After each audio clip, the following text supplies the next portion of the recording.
আসসালামু আলাইকুম বন্ধুরা, শাহনাজ পারভিনের কিচেনে সবাইকে স্বাগত। আমি আপনাদের সামনে হাঁসের মাংসের রেসিপি নিয়ে চলে এসেছি।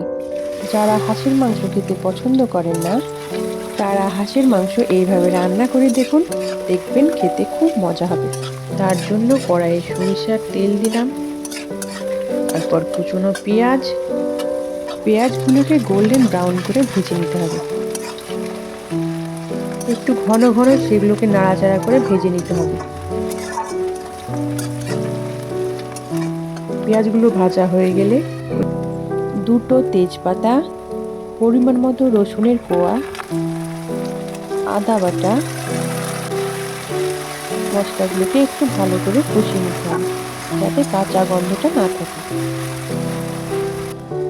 পরিমাণ মতো লবণ, পরিমাণ মতো হলুদ গুঁড়ো, পরিমাণ মতো লাল লঙ্কার গুঁড়ো, পরিমাণ মতো জিরের গুঁড়ো দিয়ে মশলাটা ভালো করে কষিয়ে নিতে হবে।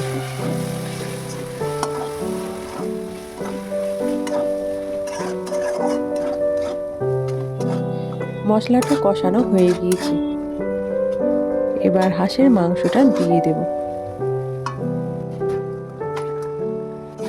মাংসটাকে ভালো করে কষিয়ে নেব। মিডিয়াম টু লো ফ্লেমে 10 থেকে 15 মিনিট মাংসটাকে রান্না করুন।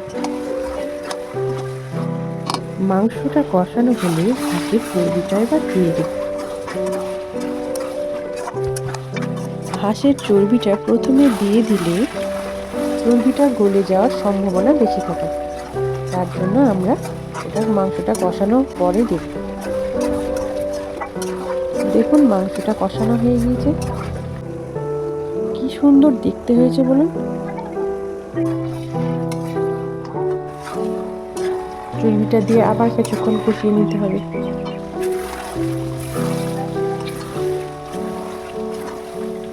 মাংসটা কষানো হলে কুসুম গরম পানি মাংসটা দিয়ে দেব।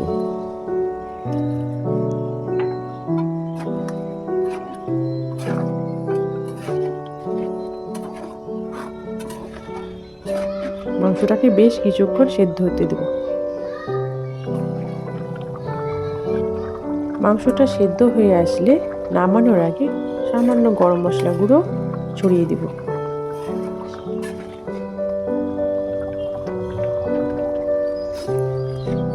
দেখুন মাংসটা হয়ে গিয়েছে, খুব সুন্দর কালার এসেছে। এবার নামানোর আগে ভাজা জিরের গুঁড়ো দিলাম যাতে ফ্লেভারটা ভালো হয়।